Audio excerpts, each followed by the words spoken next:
Okay, right. Section 12, the Russian Civil War. Okay, so we looked last time at the Treaty of Brest-Litovsk, and we realized that lots and lots of Russians were very, very unhappy with what was going on. Let's remind ourselves why.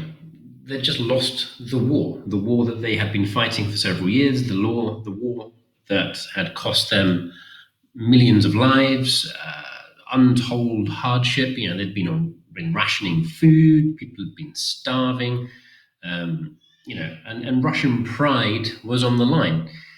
First off, the Russian army thinks it can win it. Doesn't go very well. The Tsar takes over, goes even badly, or goes even worse. The February Revolution comes along. The Tsar loses his job. And then the provisional government come in. Kerensky gives it a go. He embarrasses himself even more because his top general, Kornilov, doesn't even, turns around and attacks the provisional government, or tries to. And is then finally stopped by the Bolsheviks, and the Bolsheviks are in charge, and now they have to deliver on that promise of peace, bread, and peace, bread, and land, and that's what they try to do. They send Trotsky off to negotiate, and he ends up surrendering huge amounts of land, more than half of Russia's coal and iron and steel that it needs, huge chunks of agricultural land, whole countries that it used to control within its empire, places like the Baltic states, Ukraine, Poland, places like this have all been lost. So the Russians have been humiliated. It's like the worst possible outcome they could have imagined. And they are furious with the Bolsheviks for agreeing to this. So Russia splits into, and it basically splits between two groups known as the Reds and the Whites. The Reds are the Bolsheviks, the communists, and the Whites is basically everyone else. Okay, and this is key to what happens in the Civil War, because the everyone else group, the Whites, to start off with, there's more of them. They've got more backing, and they look like it's going to be an easy win. But because they themselves are not one coherent, united group, they can't really agree on what should come next or agree on how to work together to best defeat the Bolsheviks. The Bolsheviks' one advantage, or two advantages, is that they hold the center ground, they hold the big cities to start off with, and they are a unified group with one leadership. And that makes it a lot better for them because they can fight in a more productive way. And obviously, they end up winning. So let's have a quick look. The Bolsheviks, you've got Trotsky then, he becomes something called Commissar for War and leads this Bolshevik response. You've got the Whites, this is a big group of different people, okay? You've got people that include former supporters of the Tsar, the Tsarists. They want to bring him back, but at this point, his family is still alive. They've been taken captive by the Bolsheviks and are held in a sort of house in a Bolshevik-controlled town. So the Tsar's still there. To start with, you'll see what happens on the 17th of July. Not such good news for poor old Nicholas. But so you've got the Tsarists in there, you've got the social revolutionaries in there. Remember, these are the guys that many of them were part of the Petrograd Soviet. Some of them were part of the provisional government, and they've left. They've run away from Petrograd in disgust at what the Bolsheviks have done. And these guys, they get the support of Britain and America and other European countries who send some soldiers and lots of money to go help fight the Bolsheviks. So it doesn't look as if the Bolsheviks are going to win this. So let's have a quick look at the timeline. You've got, say, 13th of March, Trotsky is put in charge, is Commissar for War.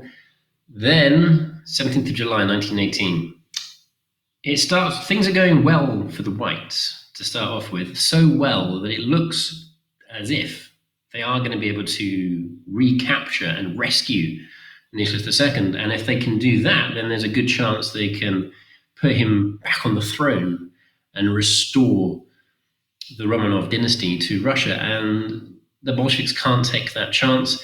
Whilst he and his family are still alive, it gives traditional Russians, the Tsarists, hope. And so, unfortunately for Nicholas, they take away their hope and they murder his family, women, and the mother and all the children are killed. Then things get even more brutal for the Bolsheviks because someone, a social revolutionary spy, Fanya Kaplan, she tries to assassinate Lenin. Doesn't work. And he survives, but it sparks something called the Red Terror, which unfortunately becomes something of a habit for these dear Bolsheviks. And they task their secret police, which at the time were called the Cheka. And they were not a very nice group of people. They would execute and murder people pretty quickly and without really asking too many questions or digging too much for evidence. And Lenin becomes paranoid after this person tries to shoot him, and he's convinced that everyone's now out to get him. So the Cheka basically conduct a purge of their own ranks. And so any Bolshevik that they think is not Bolshevik enough, or they have suspicion to doubt their motives, ends up being either arrested or killed by the Cheka. So you've got this war taking place. The Bolsheviks are fighting this vicious civil war, but at the same time, the Bolsheviks themselves are being taken away and killed and executed by other Bolsheviks. Obviously, this is called the Red Terror. I mean, you can imagine that it does spread fear amongst the ranks of the Bolsheviks. Does that make them a more productive fighting force? You could argue that, people are now too frightened to disobey orders, too frightened to say bad things about Lenin, which might make the Bolsheviks stronger. But at the same time, it erodes trust and it erodes the fighting force. You don't make your army stronger by killing your own soldiers. So you can argue that one both ways. But that's what happened. Certainly Lenin became stronger, whether or not the Bolsheviks became stronger because of it. But Lenin's position within the Bolsheviks certainly became stronger because all of his opponents were taken away and killed. The war continues, and the White armies come very close to winning it. You've got in the east, Admiral Kolchak almost captures Moscow. And then in the west, you've got another general who almost captures Petrograd. So things are not looking good for the poor old Bolsheviks, but they keep on going and they eventually start to turn the tide. You can see here as well, this is a particularly nasty piece of history. In and amongst all this fighting, you had a third army, a third group called the Greens, and they were not as organized and they didn't tend to venture out of their homes or their villages much because the Green Army were a peasant army who basically protected their own land and their own farms. And they would fight the Reds and they'd fight the Whites, depending on who they thought was threatening their land. And in this uprising, the Tambov uprising in August 1920, the Greens decide the Bolsheviks are particularly dangerous to their aspirations, to their communities, and they rise up against them, which turns out to have been a giant mistake because the Bolsheviks send in 100,000 soldiers to put down the uprising, and they use chemical weapons to kill many of these Green Army soldiers and many of their families back in their villages as well.